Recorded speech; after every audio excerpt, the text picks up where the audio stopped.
ఆంధ్రప్రదేశ్ ముఖ్యమంత్రి జగన్మోహన్ రెడ్డికి ఢిల్లీ పెద్దలు షాకుల మీద షాకులు ఇస్తున్నారా?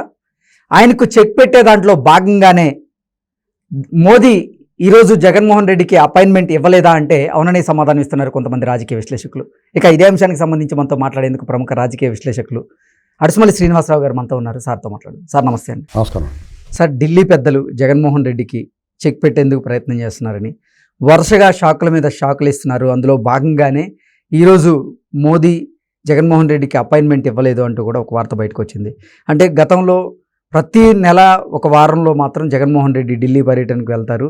అక్కడ రాష్ట్ర ప్రయోజనాల కోసం ఢిల్లీ పెద్దల మెడలు ఉంచుతాం అంటూ ప్రగల్భాలు పలుకుతున్నారు వైసీపీ నేతలు. కానీ ఇక్కడ అంటే అక్కడ పరిస్థితులు మాత్రం కొంచెం భిన్నంగా ఉన్నాయి.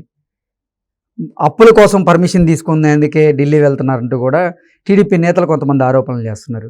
అసలు ఏంటి సార్ పరిస్థితి ఏంటి? అసలు రాజకీయ పరిణామాలు ఎలా ఉన్నాయి ఆంధ్రప్రదేశ్లో? ఎందుకు జగన్మోహన్ రెడ్డికి చెక్ పెట్టే ప్రయత్నం చేస్తున్నారు ఢిల్లీ పెద్దలు అంటే ఏం చెప్తారు సార్?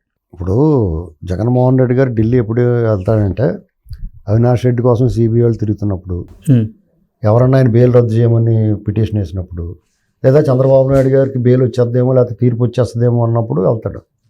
అంతే, రాష్ట్ర ప్రయోజనాల కోసం వెళ్ళడం. ఇంకోటి ఏంటంటే అప్పు కావాలి. అప్పు తెచ్చిన డబ్బులు సగం దొబ్బేయచ్చు కదా, అందుకని అప్పు కోసం వెళ్తాడు అంతే. వేరే ఇప్పుడు వాళ్ళు అపాయింట్మెంట్ ఇవ్వలేదంటే అపాయింట్మెంట్ ఇవ్వకపోవడానికి ఏం లేదండి. వాళ్ళకి అక్కడ పార్లమెంట్లో వాళ్ళ పనే తేడా వచ్చేసింది. పార్లమెంట్లో దాడి జరిగింది, అందరు చీయని ఉమ్మేస్తున్నారు. కొత్తగా పార్లమెంట్ భవనం కట్టి పాత దాని నుంచాక ఐకానో అది ఒక రకం హెరిటేజ్ బిల్డింగ్, దాన్ని పడగొట్టేసి ఇప్పుడు ఒక కొత్త పార్లమెంట్ భవనం కట్టేసి అందులో రాజదండం పాటించి అక్కడ ఏం భద్రత లేకుండా ఏంటది తలుపులు తెరిచి కూర్చున్నట్టు ఒక ముగ్గురు నలుగురు స్మోక్ బాంబ్స్ గట్టా పట్టుకుని లోపలికి వచ్చారంటే భద్రతా వైఫల్యం కదా. అవును, అసలు రేపొద్దు నిజంగా ఏ స్మెల్ ఏ పాయిజన్ అన్నా పట్టుకొచ్చి గ్యాస్ వదిలేశారనుకోండి, అందరూ పోతారు. లేకపోతే పెప్పర్ స్ప్రేలు కొట్టేసినా కానీ అందులో వయసు అయిన వాళ్ళు అందరూ చచ్చిపోతారు అక్కడ. చాలా ఎంత పెద్ద ప్రమాదం అది. ఇప్పుడు అక్కడ ఏం అనుకోని దుర్ఘటనలు ఏం జరగలేదు కాబట్టి అందరికి ఊపిరి పీల్చుకున్నారు, కానీ లేదంటే మటాష్ అయిపోతారు అందరూ. ఇది దీనికి ఈ పెద్ద వైఫల్యం. వాళ్ళ మెడ చుట్టేసుకుంది. పైగా అందులో సాయిబులు గట్ట ఎవరు లేరు వచ్చిన వాళ్ళలోనే, వాళ్ళ మీద తోసేద్దామంటే. పైగా కాంగ్రెస్ సంబంధించిన వాళ్ళు కాదు వాళ్ళు. అలాగన్నా బెనిఫిట్ పొందడామని చూశారు కానీ చూడటానికి లేదు వాళ్ళకి. ఇప్పుడు కంప్లీట్ వాళ్ళ సూపులో పడిపోయి చిక్కుపోయి ట్రాప్లో, బీజేపీ ట్రాప్లోకి వెళ్ళిపోయింది. అందరూ కూడా వాళ్ళ చూస్తున్నారు. దీన్ని నైతిక బాధ్యత వహించాలి. ఎవరిది నైతిక బాధ్యత? ఆ భద్రతా వైఫల్యం క్లియర్గా కనపడుతుంది. ఆ ఇంటెలిజెన్స్ బ్యూరో ముందుగా పసిగట్టి చెప్పాలి. వాళ్ళ పని వాళ్ళు చేశారు. ఇంటెలిజెన్స్ బ్యూరో వాళ్ళు పసిగట్టి ముందు చెప్పారు వాళ్ళు, ఇలాంటి కొన్ని అనుకోని ఘటనలు జరగవచ్చు, జాతకం ఉండండి, అప్రమత్తం అవ్వండి. దానికి మరి ఇలా అనుసరించుకుండి దాన్ని భద్రతను కట్టినట్టు చేయలేదు కదా. అంచేత భద్రతా దళాల భద్రతా వైఫల్యం పార్లమెంట్ భవనంలో. ఇది ప్రజాస్వామ్యానికి మన దేశానికి అందరికి సంబంధించిన ప్రతినిధులు. అది ప్రజాస్వామ్య దేవాలయం. అది అక్కడ ఎలాంటి పరిస్థితి జరిగినప్పుడు దానికి వీళ్ళు ఆ పార్లమెంట్ భవనాన్ని ఈ ప్రతినిధులనే కాపాడలేని వాళ్ళు ఇంకేం ఎవరిని కాపాడతారో, ఎవరి కోసం ఉన్నారు వీళ్ళు? ఖచ్చితంగా లోక్సభ స్పీకరు దీనికి బాధ్యత వహించాలి. హోంమంత్రి గారు, భద్రతా దళాల భద్రత గురించి హోంమంత్రి గారు, మరి మొత్తంగా సభానాయకుడు మోడీ గారు, ఈ ముగ్గురు రాజీనామా చేయాలి అర్జెంట్గా. అసలు రెండో మాట లేకుండా రాజీనామా చేసి మాట్లాడాలి. ఏం మాట్లాడినా మా వైఫల్యం ఇది, మేము ఈ పార్లమెంట్ కొత్తగా మేము కట్టించింది అంటే వాళ్ళ భద్రత ఇంకా ఎంతో అడ్వాన్స్డ్గా ఉండాలి. సెక్యూరిటీ చీమ చిటుక్కుమనకూడదు అక్కడ. అంటే వాళ్ళు పూర్తిగా వైఫల్యం చెందేశారు. అంటే వాళ్ళకి అర్హత లేదు, ఈ దేశాన్ని పరిపాలించే అర్హత లేదు. First point sir. ఆంధ్రప్రదేశ్లో అసలు వైఎస్ఆర్సీపీ వీళ్ళంత సమస్యలో ఉన్నప్పుడు నేను వస్తానండి, నేను బొరగొక్కుంటే వెళ్ళి నాకు డబ్బులు కావాలి లేకపోతే అది చేయండి అంటే వాళ్ళు ఆల్బాన్ ఉంటారు అంతే.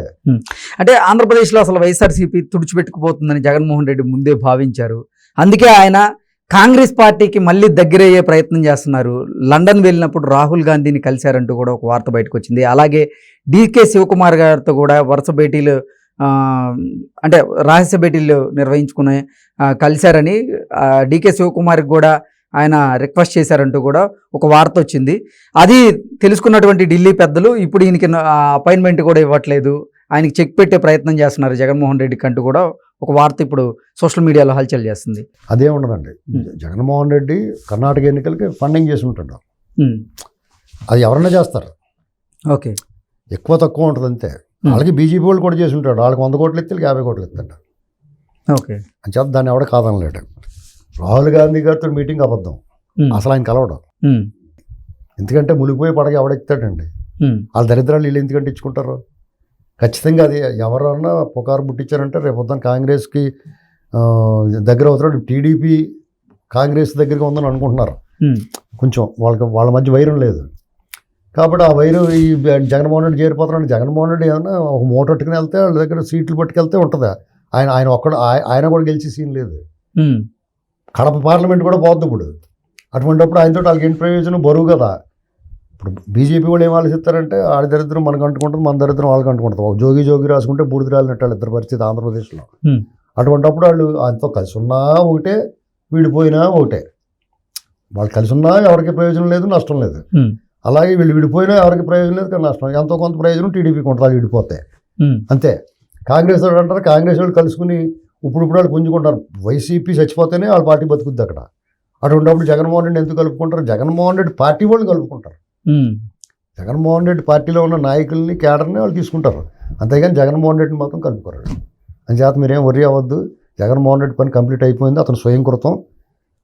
తను పోయి తను తవ్వుకున్నాడు. అందరూ పారలో గుణపాలతో పరుగులతో తవ్వుకుంటారు గొయ్య. ఇతను ప్రొక్లైన్ పెట్టి తవ్వుకుని తనే మట్టి మీద వేసేసుకున్నాడు లేకుండా. ఇది పరిస్థితి. కాబట్టి రేపు రాబోయే రోజుల్లో బీజేపీ ఇతను ఇబ్బంది పెట్టినా పెట్టకపోయినా తనంతటా అతనే పతనం అయిపోతున్నాడు. ఓకే, అంటే ఆయన అపాయింట్మెంట్ ఇవ్వకపోవడానికి ఈ రీజన్స్కి కారణం లేదు. ఆయన అపాయింట్మెంట్ ఇవ్వకపోవడానికి వాళ్ళకే చాప కింద నీళ్ళు వచ్చేసినాయి. పార్లమెంట్లో ఇన్సిడెంట్ జరిగిన తర్వాత డిజాస్టర్. రేపు అతను గెలవదు. మొన్నటి దాకా నిన్న 3 రాష్ట్రాల్లో గెలిచిన తర్వాత బీజేపీకి ఒక ఛాన్స్ ఉంది. ఇప్పుడు లేదు.